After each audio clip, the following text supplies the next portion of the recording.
Hey guys, Shroom here, and today I'm going to be testing the Lamborghini Countach LPI in multiplayer in Asphalt 9. And as you might be able to tell, it's not the most stable car all of the time. I'm going to be testing it in its own multiplayer season at Golden Max. Please consider subscribing if you haven't already, and be sure to check out my Furum Clips channel, as well as my Purple Team Discord. You'll find the links to those down in the description, and I hope you enjoy the video. So the Lamborghini Countach is one of the new best cars in Class A. It was added in the most recent Raging Bulls update, has a very high-end car in its class, and I wanted to compare it to the current two kings of A-Class, the Imola and the Valhalla. When compared to the Valhalla, it has slightly worse top speed and acceleration, slightly better handling, but a lot better nitro. As you can see, its nitro is very long-lasting. I believe it goes 241 miles per hour, which is one of the faster cars in Class A, but cars like the Valhalla and the Imola, which I'll get to in a second, and the 570S do go faster than it.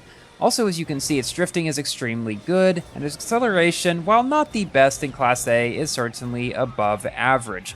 All around, it's just a very well-rounded car. I greatly enjoy driving it. It's honestly one of my most favorite cars in the game to drive, at least that I've driven recently.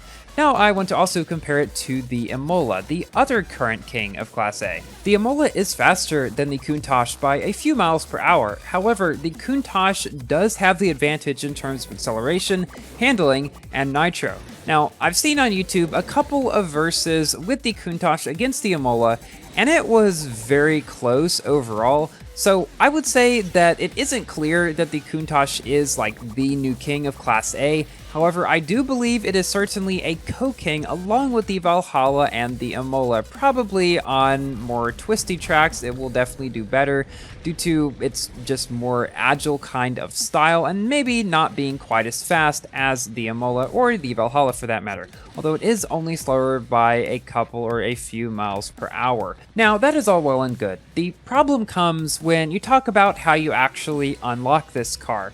I thought that given by the patch notes that it would be in a Legend Pass exclusive special event, like we've had many times before. The wording was kind of vague though. What we actually got instead is the key to this car. I believe the only way you can get it being in the final tier of the Legend Pass, which means you would have to buy the Legend Pass and finish every single mission within the Legend Pass in order to get the key for this car. And from what I've heard from a lot of people, the missions here are quite difficult, and a lot of people are boycotting the Legend Pass this update. Also, to add insult to injury, the season is a lot shorter. It's like 3 weeks shorter or something, like 34 days instead of 55, I believe.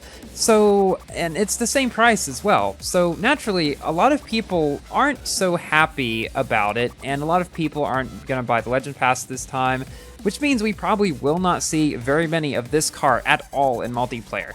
There's going to be at least a few people who manage to do it most likely, unless it's completely impossible to do the Legend Pass, but there's going to be extremely few. Now, I do think Gameloft has a good chance of bringing this car back later, even if it is an easier way for Legend Pass members to get it. And don't know what happened just there. Glad I didn't break it though, because that was a pretty cool stunt. But yeah, I wouldn't be surprised if Gameloft brings this car back later in an easier way to get for Legend Pass members. Not really sure how they would do that, but I don't think it's going to be coming for free-to-play players anytime soon. Now, the good thing about this is that it's not really all that much better than the Imola or the Valhalla on any tracks if it is better than them. So if you have either of those cars, you're probably okay. Don't worry about trying to get this one. Don't like spend a whole bunch of tokens or money on this game trying to get it.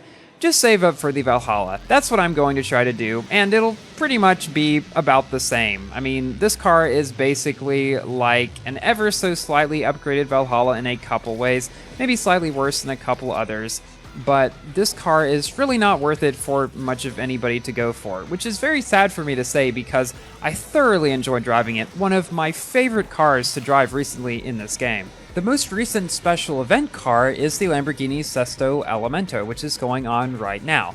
That car is a high-end 6-star B-class car, and so you'd think it might have a good chance to be a new king of its class. After all, it does have one of the best accelerations in its class and good stats overall. Well, it looks good on paper, and it does drive decently too. It just about ties with the Huracan though. And you might expect that it would be better due to being a higher star and everything, but it really isn't. It does accelerate even faster than the Huracan. However, the drifting is even perhaps a bit worse. I mean, the Huracan doesn't have bad drifting, but it's always felt slightly stiff. The Sesto Elemento feels even a little bit stiffer. Now, if it had had drifting like the 911 GT3 RS, it could definitely have been possibly the new king of Class B, at least on some tracks. I mean, the F1LM is still a lot faster and is going to beat it on a good chunk of tracks. But I can't really see this one being the Huracan on much of anything, and is probably not worth going for. Especially due to the fact that it is a 6-star car, so you would have to spend tens of thousands of tokens on it in order to star it up. So unfortunately, probably another good one to skip.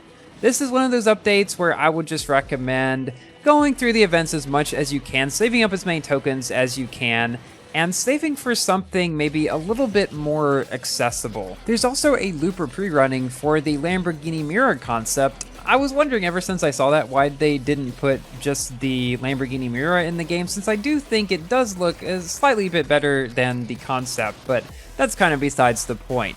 The Miura, as I talked about in my update video, is going to be one of the top cars of Class C. It's kind of like the Vencer Sarth, but with slightly worse top speed and better nitro efficiency. So, I mean, I actually think it would be a decent one to try to go for if you didn't try to spend too many tokens on it, because I know most of us already have the Vencer Sarth and the Hesera at least close to maxed out, if not fully maxed out. So there's really no reason to go for that one necessarily. Now, this seems to be the trend with a lot of Lamborghinis in this update, where they're all kind of co-kings. Like, they're super similar to another car already in their classes, and because of that, there's really not much point to spending tens of thousands of tokens on them, because they're not really, any of them, actual clear winners in their classes. Now, we will still have to see about the Diablo, which is slightly better than the Miura, but I still don't think it'll be a new king of Class C or anything like that. I guess now it's time for my general review about the Countach LPI, the new version of the Countach, which personally I think looks really cool. I like how they kind of modernized the retro design of the Countach. There's a couple elements of it I think could have been done better. The Sketch Monkey made a decent video about that, but I really like just overall what it looks like, especially the back end, kind of looking like the Scion. I always really liked the Scion's back end. But in terms of its performance, definitely one of the best cars of Class A, one of the most fun cars to drive that I've driven recently. Occasionally, as you saw at the beginning, it has some physics, well, not really physics issues necessarily, but sometimes it can do weird stuff and is not the most stable on jumps. Great stats all around, but way too hard to get. Thank you all so much for watching. Please like the video if you've enjoyed, and consider subscribing for more Asphalt, Forza, Minecraft, and other games content. And I will see you in my next video. Goodbye!